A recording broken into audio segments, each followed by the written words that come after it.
Welcome, amazing agents from across the country. Today is April 13th, 2017, and this is Mastermind Call 121. We've been doing these calls for well over 2 years now, and in our humble opinion, they just keep getting better, and that's because of the participation, guys. So I'm going to say it one more time: *6 and hit *6 and then 1. If you have a question, comment, anything you need help with, anywhere you're getting stuck, that's what we're here for. I guess we'll go around the horn. Tim, anything you want to share with the group? No, we had a great partners meeting last week. We all got together and decided what new crazy things we're going to be kicking off in the next quarter, and made some tremendous strides in terms of the new things that we've been talking about for a while, and we've been busy since that meeting, trying to get those things put into order to get them done, and we know they're going to help our subscribers. We're going to have some new things to talk to you about. We are being careful not to pre-announce things until we have them ready. That's a particular pet peeve of mine. I'd like to tell you about things when we can deliver them. So we're working on a lot of cool stuff, and can't wait to tell you about them when they're ready. Excellent. And I just wanted to add, we've always envisioned other products other than probate, but we're very conscious of quality before quantity. So we are going to be constantly improving the probate product, and at the same time adding some ancillary products that I think you guys are going to love. And that's all we can tease you about now, but they're coming soon. And I mean, like, not months and months. It's going to be much sooner than that. Chad, anything you want to share from a training perspective? Yeah, so the April Probate Mastery is next week. It's the 17th, 19th, and 21st, which is Monday, Wednesday, and Friday. And the sessions run from 2 p.m. Eastern to question mark. We usually finish up by 3 on Monday and Wednesday. And then on Friday, we run sometimes as long as till 4 o'clock. So if you are interested in Probate Mastery, you can find out more about that on our site from the subscriber portal. If you look on the left, just click on Education and Training Probate Mastery. And there's kind of a video there and a course curriculum outlining what Mastery is. If you're not a subscriber, you can still get to the same place by going to alltheleads.com. In the very top, look under the system, the probate system, Education and Training, and it'll take you to the same video and course outline.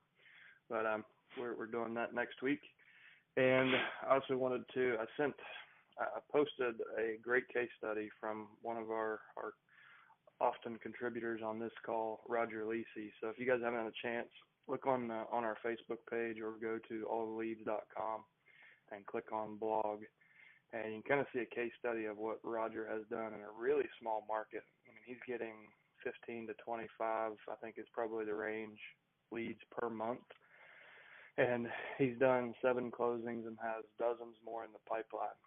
But he really pulls the curtain back and shows us exactly what it looks like in his business. And we really, really appreciate everything Roger's done to really help others more than us. He kind of helps newer folks build confidence. There's another case study in there from Bud Thompson, who is also a long-time subscriber. And anyone else who's interested in doing a case study, please email me. It's chad@alltheleads.com, and we'll definitely make it worth your while. If you can give us a good study, because lots of new folks come on, they set their own expectations and end up disappointed. And I think seeing these case studies really helps people go, oh, I didn't look at it that way. And Roger does a really good job of giving a real candid look at where he's been and where he is now, and what this has done for his business. So anyone else who's interested, we'd love to have the case study videos. You can contact me. It's Chad@alltheleads, and that's all I got. Excellent. Yeah, and just to add to that, Chad, you'll see on our website we've got dozens of testimonials, but the videos really personalize it. And please, if you're going to do a video, I know it's not why you would do it, but make sure you mention, your name and where you work, and that you're available for referrals. We've got some amazingly productive agents from across the country. The other thing I wanted to just reiterate, and I've said this before on the Probate Mastery, I think I sometimes tend to downplay it, because I always tell agents, you're essentially dealing with a motivated absentee owner. You don't have to wait to get started to take the mastery course. But having said that, when we were all sitting together last week, we looked at our numbers.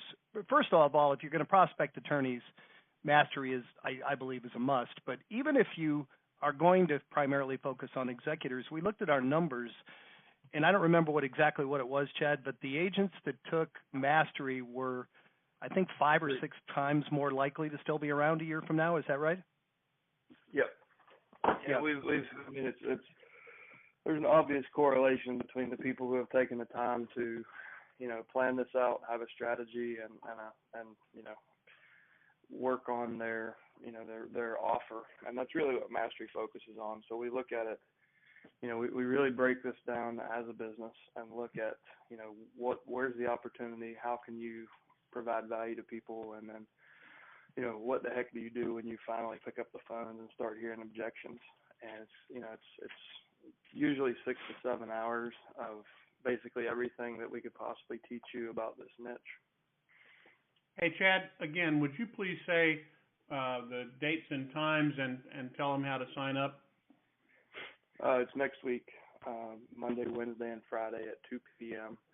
And I haven't sent out the emails yet. That will come today. I'll send everybody an email that says, Probate Mastery is open. You can also sign up from either of those places I said earlier. If you go to the website and look under Education and Training, there's a blue button at the bottom where you can register for Mastery. And that's 2 p.m. Eastern, just in case, make your own time zone conversion. So great. All right, well, enough commercials. We have 2 willing people in the queue. We've got plenty of room for another 3, 4, 5 participants. So please, guys, hit *6 and hit 1. Like I said, nothing's off limits. And let's go to our first person. I know I recognize that phone number ending in 2821. You're up. How you doing? It's Bud up in Omaha. Oh, hey, Brett. How you doing? Good. Say, first of all, shout out to Roger Lisi. That was a really good testimonial. I like his way better than mine. And just shout out, attaboy, Roger. And secondly, of course, is on top of most people's minds that heard last week's call was 11 and a half minutes into it. The lady's talking about her text message blasting. And she didn't mention the vendor, so I'd like to shout out, or if you guys know by now who the vendor was, I'd appreciate it. I've got the stuff from Chad about the analysis of all the different vendors. I've been looking at those. But any comments you guys have on it, or maybe the name of the vendor that lady was using? I'd appreciate it. That's all I've got. All right. Thanks, as always, for participating. Appreciate it. She was going to get back to us with that, but as far as I know, she didn't.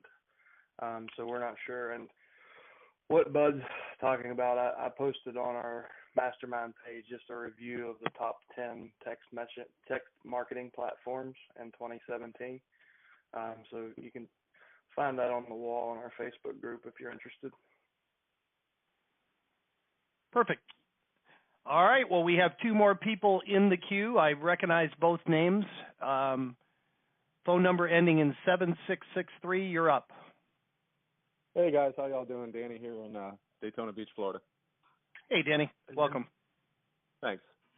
Shout out to Bud and Roger. You guys both have great testimonials. So don't let Roger get you down, Bud. Quick question. That was good. That was good. I'm actually a pretty much a brand new real estate agent too, and brand new to all the leads. So these might be kind of funny questions. But do you inspect, or do you hire an inspector for your pre-listing appointment or during your listing appointment? I think it just that's up to you and what's common in your marketplace. I mean, if I had it my way, I would have an appraisal, an inspection, and a staging on every single listing. And you just have to decide if you want to run your business that way.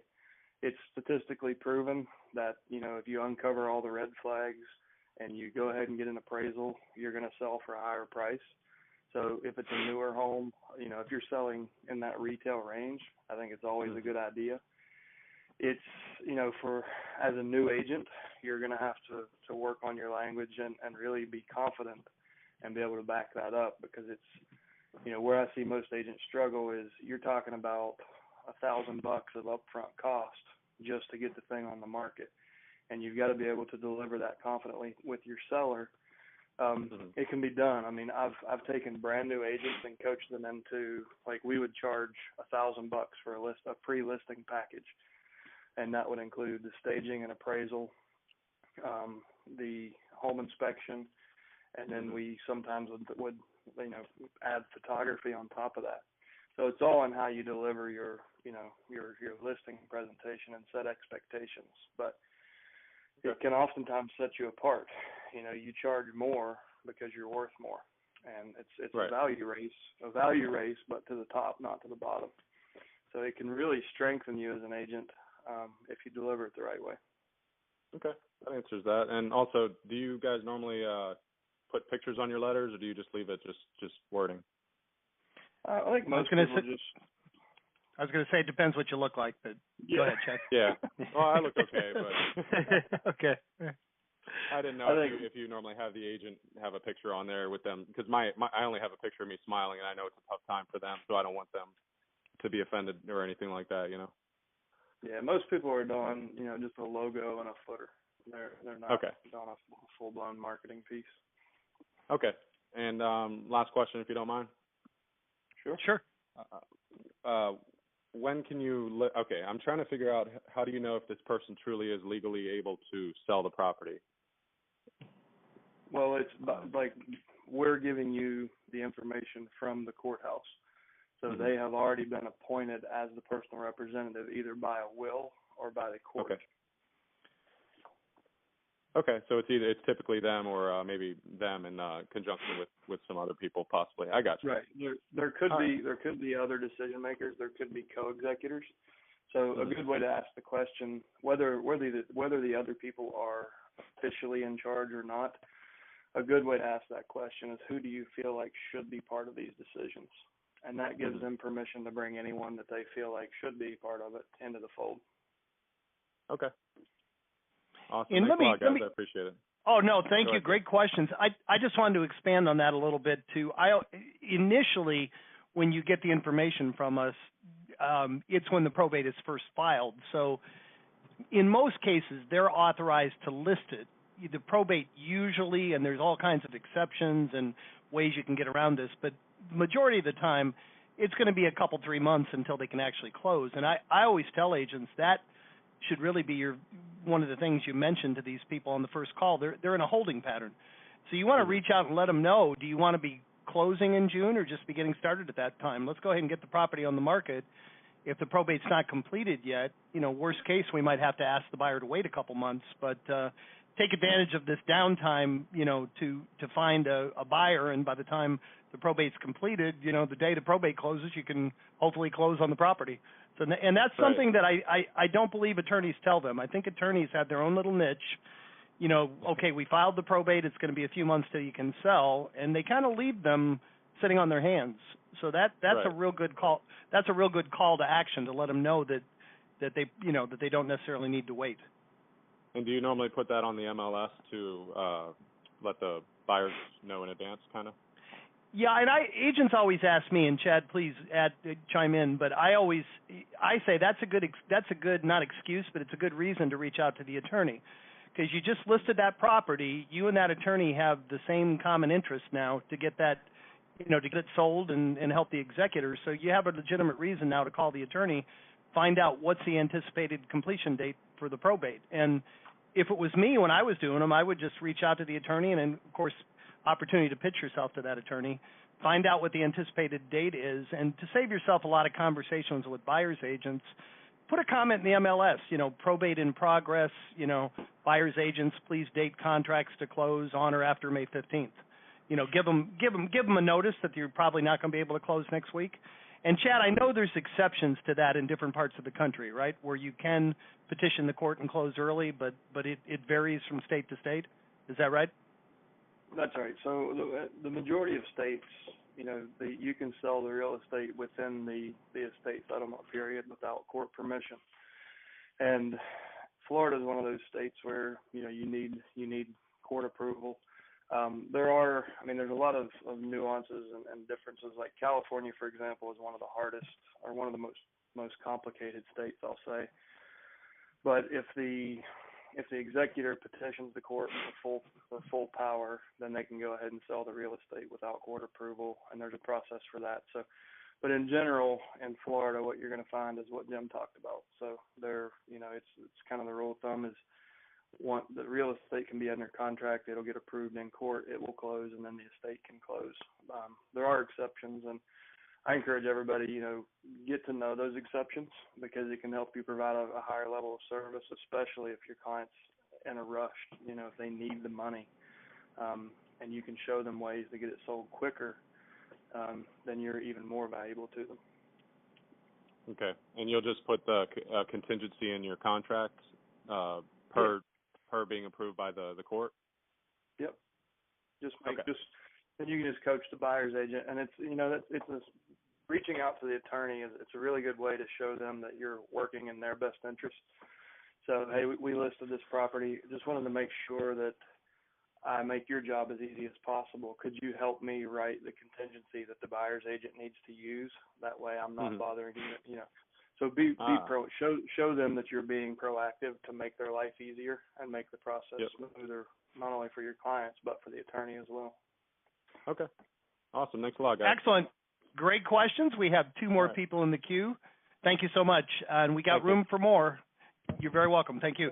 Hit *6 and hit 1 if we have anyone else. And I recognize this next person. Phone number ending in 1189. You're up. Okay, this is Belinda. Just kind of a quick question about the fundamentals, actually. So when we're calling these people in there, of course there are always those that say, okay, they're not going to sell or whatever. But for those that give an indication that, yes, I do want to sell, now's not going to be the right time, but maybe spring, maybe summer, maybe after the family talks about it, this kind of thing. What types of things do you all do to kind of keep in touch with them without, constantly calling back saying, hey, are you ready now? Are you ready now? Are you ready now? And, I've done things like market updates and stuff like that, but actually we don't have a lot of inventory, so it's not like a lot of market data that I can give them specific to neighborhoods that their property may be in. So I'm just wondering if there are different things perhaps you mail to them, things you say to them as you call them, because I think maybe every 2 weeks in some cases may be appropriate. Other ones, of course, depending on what they tell you, it may be monthly or maybe every 2 months you contact them, but I'm just wondering what kind of value add types of things you can call them with or send to them to kind of keep top of mind until they're ready. Well, the first thing you can do is ask another question. When they hit you with that objection, it's usually because that you've gotten them out of their comfort zone, and for whatever reason they've been procrastinating, as you're kind of bringing that to the top. So we spend half an hour on this in Probate Mastery, just those objections that you just outlined, all of those we cover. So it's usually because they're in the probate quicksand. They've got a lot of stress in their life right now. Their personal life's coming at them, and then they've got this, and there's all this personal property in the house, and they haven't gone through all the documents, and they haven't gotten access to the safety deposit box, and they think they just can't do anything because they're just overwhelmed, and they don't know and trust you yet. So they're going to throw you a false objection to get you off their back. And if you just hang up the phone and say, okay, well, I'll follow up, then chances are someone else will get that listing and you'll see it on MLS later. So find a way right then and right there to provide the value that you're talking about. Don't find a way to do it in 2 weeks. So ask another question, and you can use to kind of help them get more comfortable. You can use the empathetic approach of feel, felt, found. Listen, I completely understand how you feel. We find, most of our clients felt that way the first time we talked, but once we met and kind of walked through the options, they were really relieved once they understood we were going to be taking a lot of this off their plate, including getting the house cleaned out, getting this and this and this. So push a little bit harder, and you use your own judgment. If somebody's just grief-stricken, then this isn't the best advice. But 99 times out of 100, most of the time they're just standing in their own way. They know they should do something, but they haven't, and it's easier to get you off the phone, and they don't have to do it today. But if you get that feeling, then push them and say, listen, most people feel this way. I'm validating that. And what they find is when they sit down and understand that we're going to do a lot of this for them, it's a huge relief. So I've got one spot on Friday at 3. I could come over. Does that work for you? And just go for the appointment and see. And even if we set a tentative appointment, then you have a reason to talk more about the real estate and the situation and start to take the conversation deeper. But you can usually, like, the number one question on your mind when you get an objection is, why am I getting this objection? So is it because is there something is it a true objection? Like, the house has a tenant in it and they're not out until June 1st.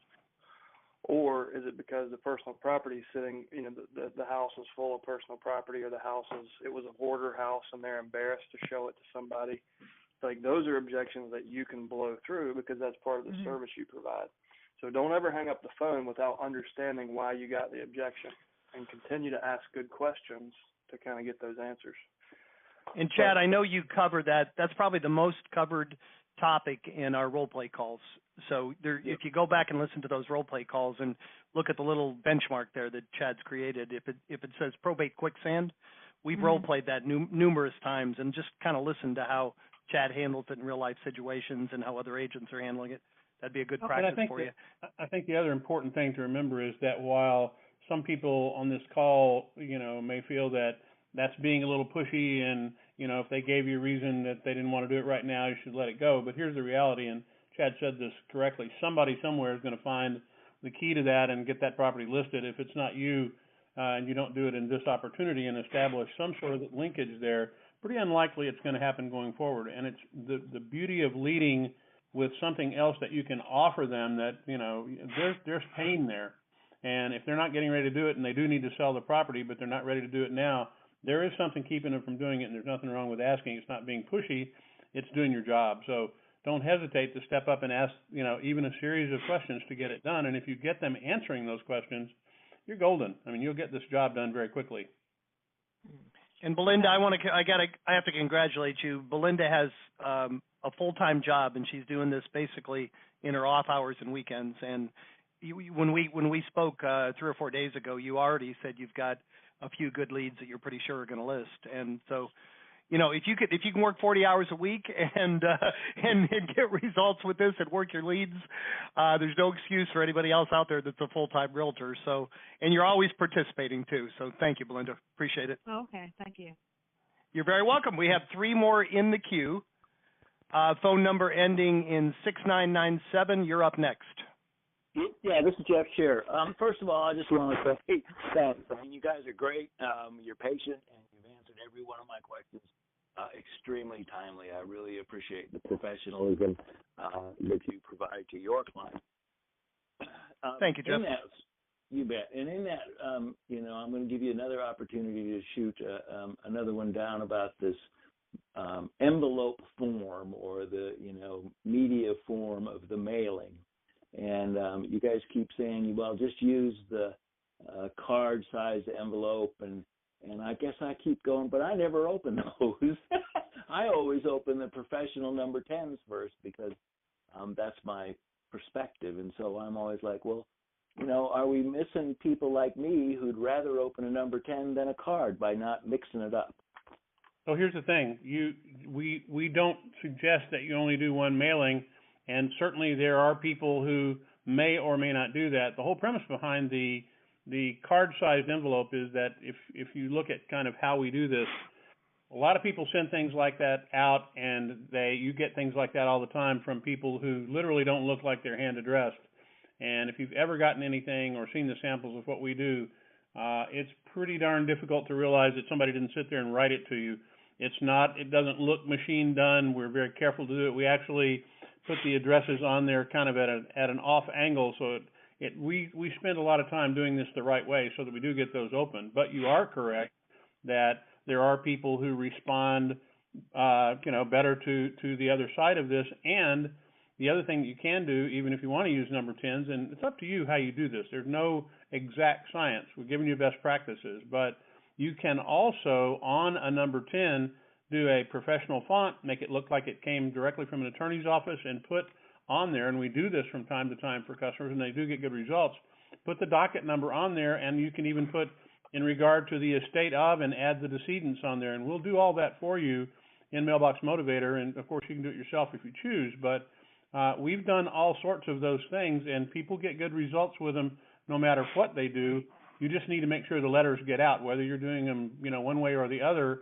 Not so much the point. Try either one of them, and we recommend you do it 3 times. So you may want to do the first one in the greeting card size, the second one in number 10s, and see what your response looks like. And the third time, mix and match, figure out what you want to do best. Yeah, I'm waiting impatiently to see my first sample of your mailing. It's been sent to the post office, so I'm just waiting for it to arrive. All right, well, great, and we'll look forward to hearing back from some good results. But I mean, if you wanted to try, do the number 10s, and you want to specify putting the, estate of or the docket number on, both of those things work to get different people's attention, and it's not a one-shot deal. So go forward. Yeah, I think I'll mix it up on my next jurisdiction. So excellent, and please come back and let us know. This call is definitely going to go overtime. We have 4 more people in the queue, so we'll get to everybody. Phone number ending in 3689. You're up. Hi, I'm calling from the Phoenix area in Arizona, and hey. I want to compliment you on what you're doing here with the conversation. I'm sort of a semi-frustrated potential subscriber. I went to your website and was unable to find any information about what things cost. All I could do was try to call and talk to somebody, and when I did that, I got voicemail, at which point I just gave up on it. And all right, if I could, let me just, I don't want to interrupt you, but I'm one of the founders of the company. I'm also the sales guy. If you call and hit the extension for sales, I will call you back, usually within 10 or 15 minutes. So if you're leaving, it's very possible maybe you're leaving, I don't know what number you're calling or who you're reaching out to, but if you call, someone will get back to you the same day, and usually within 10 or 15 minutes. So, and send me an email, jim@alltheleads.com, and I'll call you back right after this call.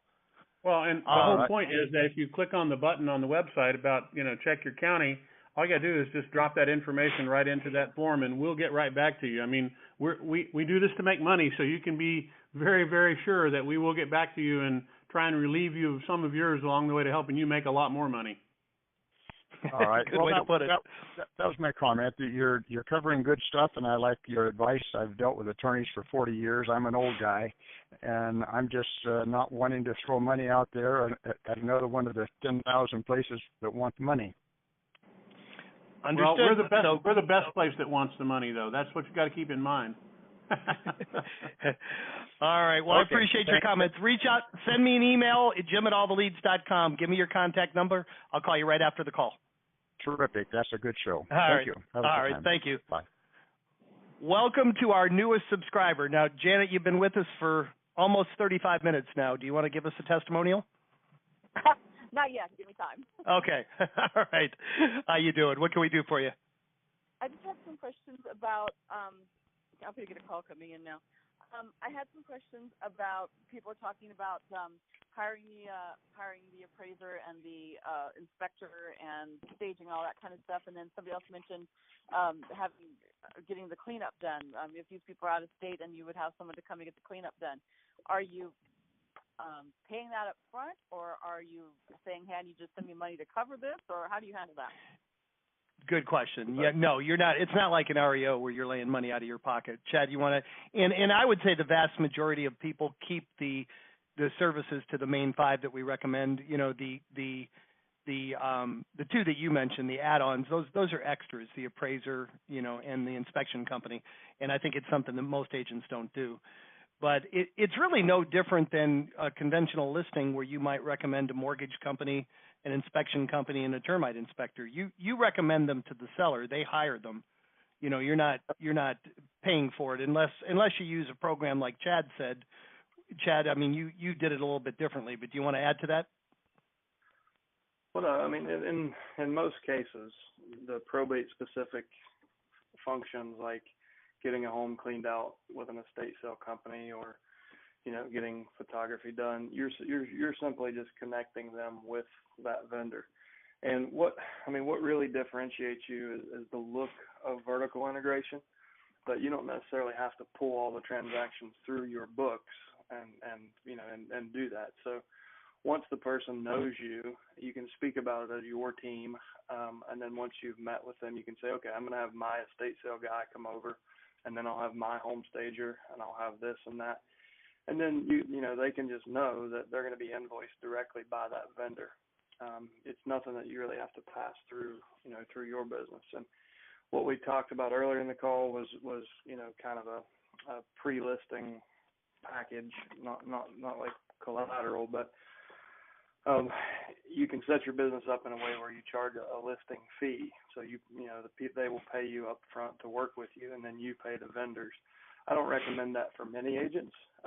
It's a really good way to stand out, but not everybody's in the position to do that. So if you're not, you can simply just refer them to vendors and have the vendors invoice. Okay. Make sense? Yes, huh? Excellent. Anything else, Janet? No, I'm hearing stuff on here I don't know about yet. I'm assuming I'm going to read an email. You talked about the mailings and stuff like that. And, yeah. I'm guessing that's going to be something I read here shortly. So. You mean you've been with us for an hour and you haven't watched the Fast Track videos yet? No, I didn't. Right. It's only 38 minutes. Would you get on the ball? Right? Thank you for Thanks for participating. When we hang up, watch those Fast Track videos. They'll answer a lot of your questions, most of them. Great. And thank you. Thanks for. All right. Thank you. Phone number ending in 4550. You're up.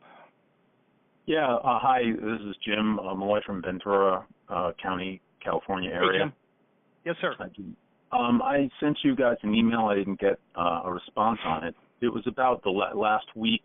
The text messaging seemed like such a great idea, so I Googled it and tried to find a company. There are a list of companies that actually do that for you, but I called one of them, seemed like a big one with good prices, and they told me they absolutely would not do it. They said it was illegal.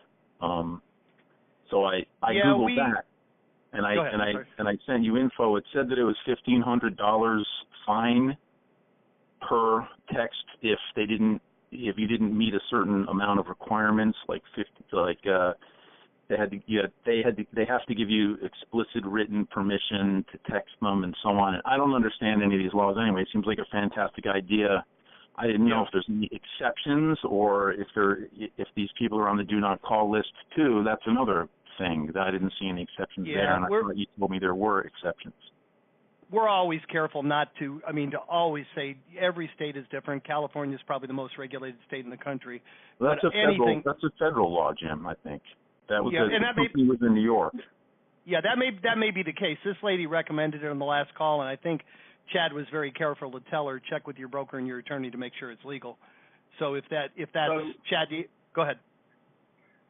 I did see your ticket, and I didn't respond because there wasn't a direct question in there. I do appreciate you sending it. So many people have talked about it in the last week. I didn't bring it up on the call, but text marketing without explicit written consent is a violation of the federal TCPA law. So you need to understand your risks if you're going to market in that way. If you're going to mass text market, you should familiarize yourself with TCPA. That is the reason we don't include it in our platform. But that lady, it was working well for her. She hopefully understands her risks. But if you're going to do that, make sure you understand what you're doing. All right, so it doesn't sound like there are exceptions. Is there an exception on the do not call list, I thought you were saying? This is not really a do not call list issue. The text portion of this is an entirely different aspect of this. Part of the reason for that is that in many jurisdictions and in many cases, when you text someone, depending on their provider, you might actually be costing them money by sending them that text.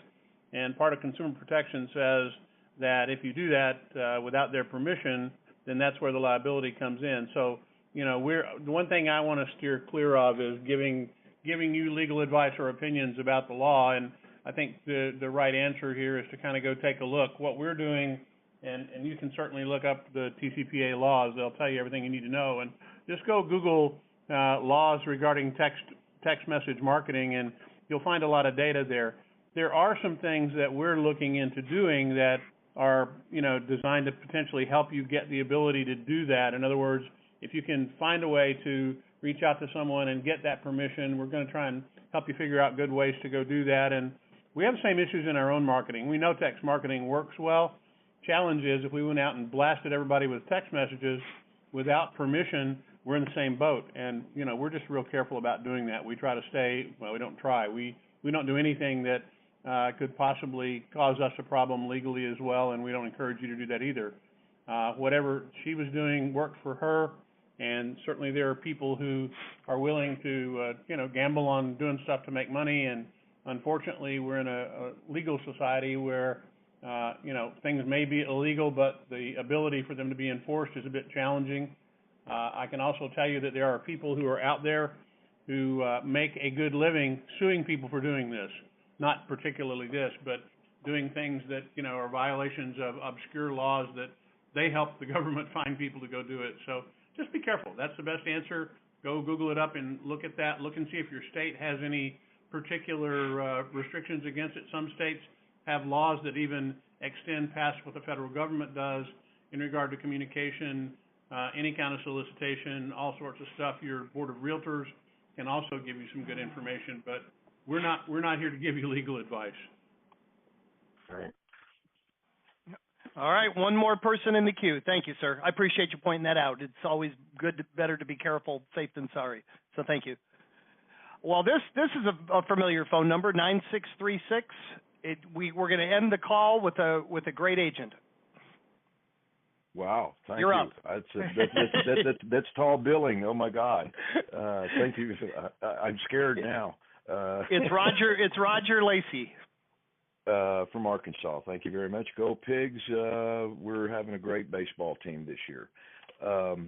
Hey, thanks for the stuff on the text message. I really got high on that also, and I started Googling stuff, and I started seeing all kinds of stuff I could not answer. That didn't seem like a clear path, and so I'm glad you clarified with your non-legal advice on this call.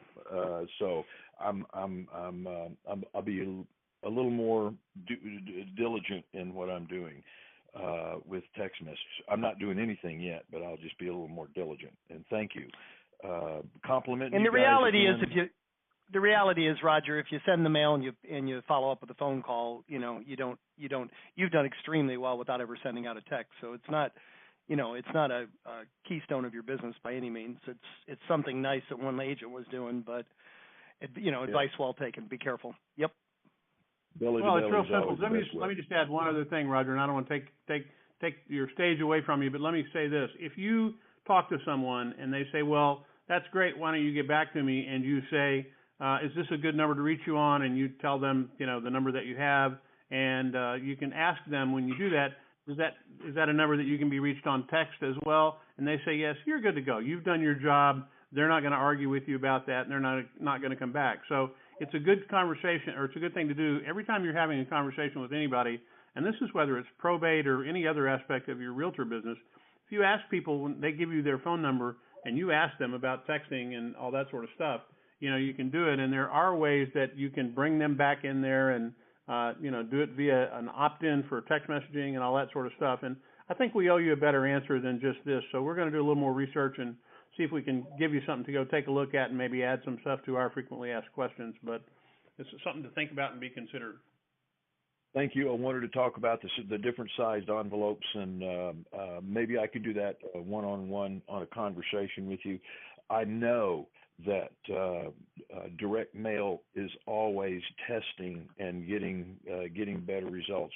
I changed mine up 2 or 3 times over the last year, and I'm thinking that I'd like to try the card direct mail to personal representatives, and I'm now trying to imagine what that format would look like. So maybe we can get together sometime on a direct call and put together a prototype for that. Okay. I think that's a good idea to do that. And thank you guys. A quick update with me. I had 3 probate closings last week. I've got the divorce from a referral from an attorney who's just turned out to be a tar baby. I mean, it's just every time I move something, the divorced house was built 2 inches over the property line on a zero lot line subdivision, and now we're having to go through all kinds of rigmarole to get that done. And it's just patience and getting into some expertise with survey companies and city planning and so on and so forth.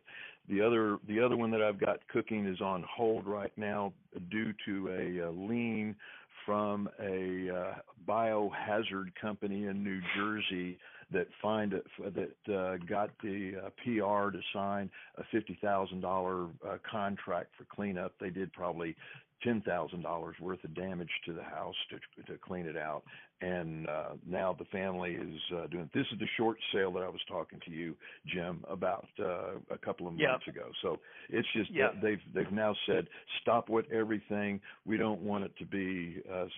We don't want the biohazard company to see what it will sell for. My BPO, my original BPO, still stands, and so. And Roger, just in case, I don't mean to interrupt you, the new agents on the call, these are, what you're talking about, these are really outliers, short sales and issues like this. The vast majority of the deals you have done have gone pretty smoothly, correct? Yes, the vast majority are. It is basically good. getting in with the personal representative sometimes through the attorney and and sometimes with the attorney saying I don't care what you do, but I'm slowly winning attorneys in this and getting referrals from those attorneys, and the sales have gone relatively smooth and just basically straight up, this is where we are following the laws of the state of Arkansas. And so that's my update. No, thank you. And when you close that $8 million farm, you're going to come on the next call and share it with everybody, right? Yes, but don't ask for any drinks. You can afford to buy for everybody on the call when you do that. Thank you, as always, for sharing, and thank you for the great video, Roger. We appreciate it. All right, guys. I'm done. Go ahead. No, go ahead. You had a closing comment? Always look to the future, guys. The next deal is all. You never know what's going to be behind the phone call. You never know what's going to be there. Just work on your language skills. I don't like working on scripts. Just change your approach from the normal script regimen that you have, because you never know what's going to happen with the next phone call. God bless you, and be prosperous. Well said. I can't think of a better way to end the call. Thank you for everybody who stayed on. Virtually every single one of the callers stayed on to the end. Good contribution, guys. We really appreciate it. We appreciate everybody who showed up. I always like to end these calls by challenging you. You took 45 minutes of your life today to be here. We hope you learned something. Please take one idea, one thought, one thing that inspired you from this call, go out and put it into practice, and show up next Thursday and share it with the group. Thank you so much, guys. Have a great week. We'll talk to you same time next Thursday. Have a good day. Take care.